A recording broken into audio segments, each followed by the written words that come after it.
reassured her. Despite my efforts to appease her, Meg didn't seem impressed. She started loudly criticizing the decorations and began insulting some of the other guests at the party.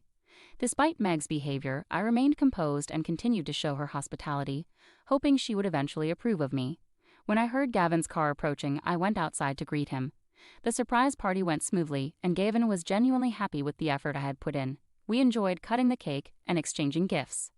During the party, Meg insisted on being next to Gavin in all the photos, even those with just Gavin and me. She also boasted that her gift was the best and confidently predicted Gavin would love it. I was surprised when Gavin didn't intervene or stop Meg's behavior. Instead, he accommodated all her requests and ensured she was always by his side. When it was time for dinner, everyone took their seats at the dining table.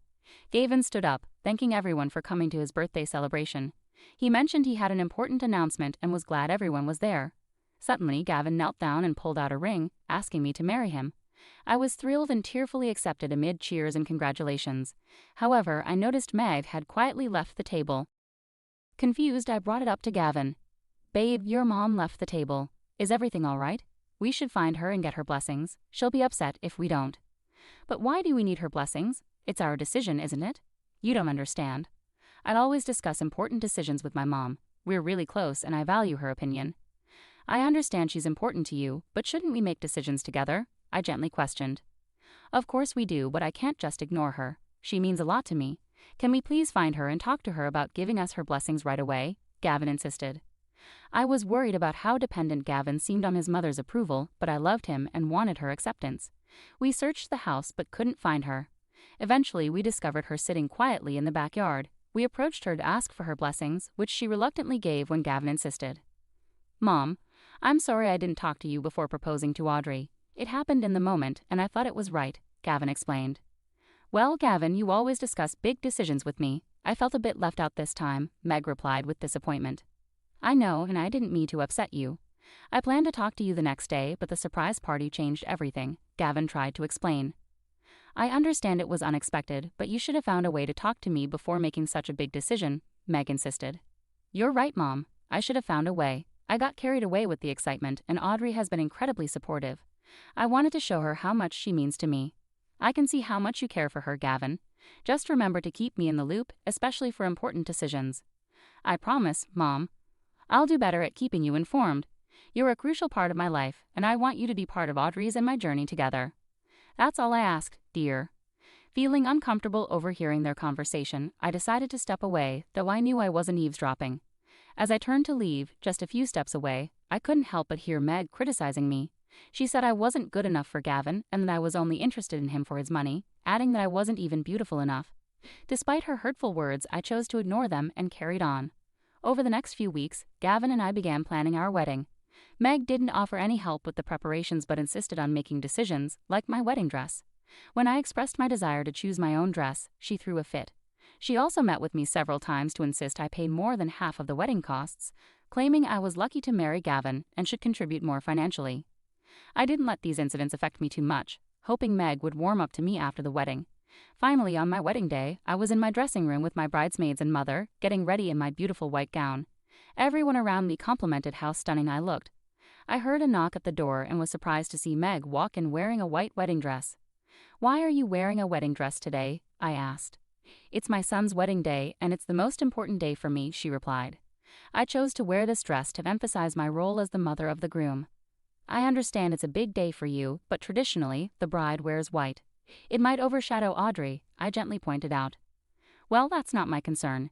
Gavin is my only son, and I deserve attention on this day too," Meg insisted. "Of course, Meg, but today is primarily about celebrating Audrey and Gavin's love and commitment. It's their special day," I calmly reasoned. "I understand that, but I'm making a statement. My presence here matters as much as anyone else's," Meg asserted firmly. Though I was furious, I didn't want to create a scene and spoil the day.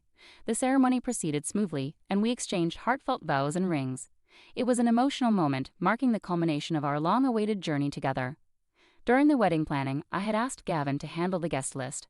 I noticed his father wasn't included and asked him about it. "Gav, are you sure about not inviting your father?" I asked gently. "He abandoned us. He doesn't deserve to be part of such an important celebration," Gavin replied firmly. I wanted to persuade him otherwise, but I decided not to push the issue further to avoid upsetting him on our special day. The next few months after our wedding were filled with happiness. Gavin and I cherished every moment together and began planning to buy our own house. We had always dreamed of living together and decided that getting married was the first step toward that goal. We started looking for our dream home, spending hours every day searching for options. One day while I was at work, Gavin called me. "Hey babe, I'm sorry, but an important meeting came up. I won't be able to go house hunting with you today," he explained. "No worries, darling. It happens. Don't stress about it. I can handle it on my own," I reassured him. "Thanks for understanding. I'll make it up to you, I promise," Gavin replied. "You better. Just focus on your meeting and we'll catch up later." "Love you," I said. "Love you too, babe," Gavin replied warmly. After work, I got into my car and headed to the property location. Looking at the details, I noticed it was a unit on the 10th floor of a building still under construction. When I arrived, I met with the realtor who mentioned another visitor had arrived under our name to view the property. Knowing Gavin was occupied, I was puzzled about who it could be. To my surprise, it was my mother-in-law waiting at the door, looking impatient. "Why are you here to see this property?" I asked her. "I wanted to make sure it's suitable for my son and that there's a place for me when I visit," she replied bluntly. I wasn't keen on Meg being involved, but to avoid upsetting Gavin, I let her join me.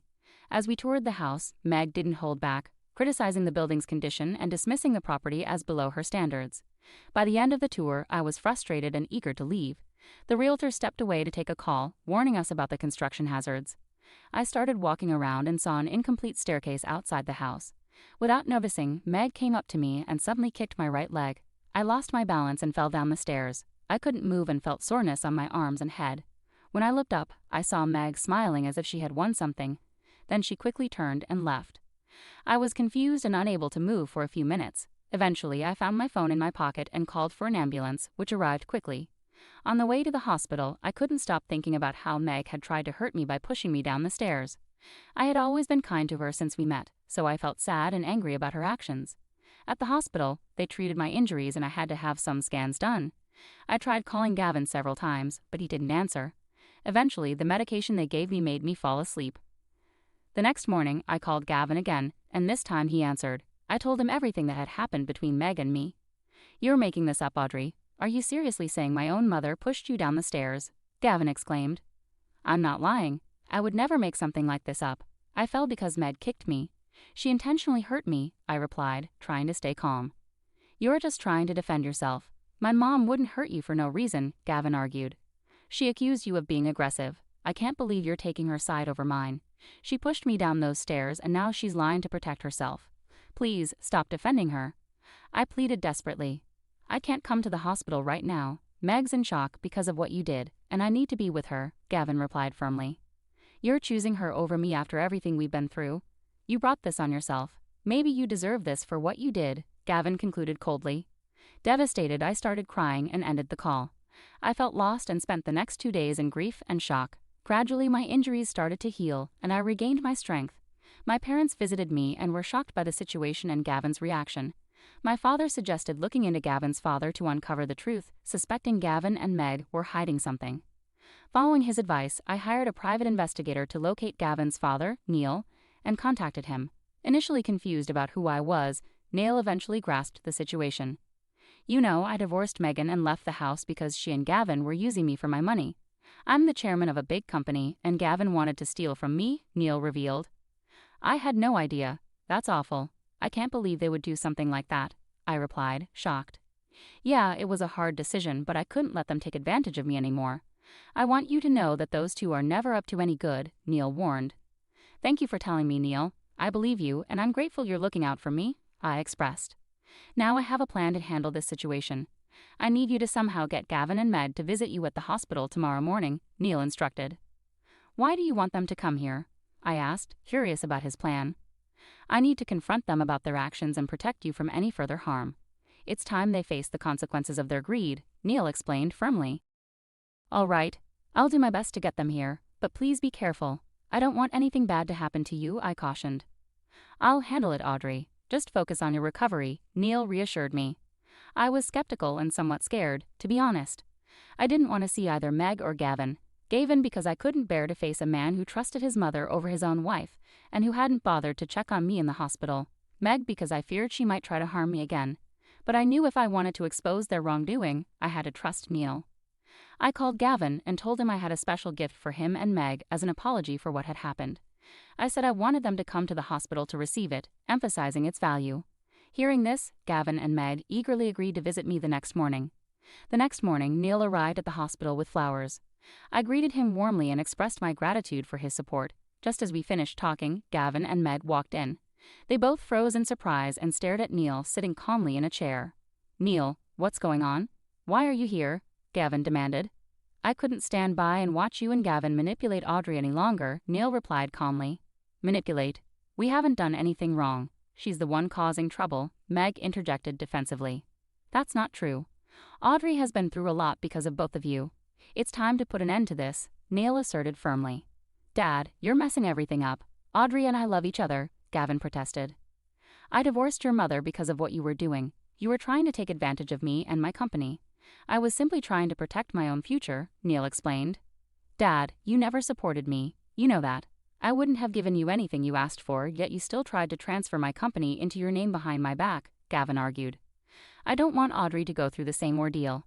I have something here to ensure that doesn't happen," Neil declared, handing Gavin some papers. "What are these?" Gavin asked. "Divorce papers. Gavin, so Audrey can finally be free from the toxic influence of both of you," Neil revealed calmly. Meg and Gavin were stunned. They started arguing loudly with Neil, pleading with him to reconsider. Neil stood firm, telling them they deserved the consequences of their actions for trying to harm someone innocent like me. He then called hospital security to escort Meg and Gavin out of the room, and they were removed. I had been through a lot, but finally, I had my justice. Neil and I maintained a strong friendship from then on.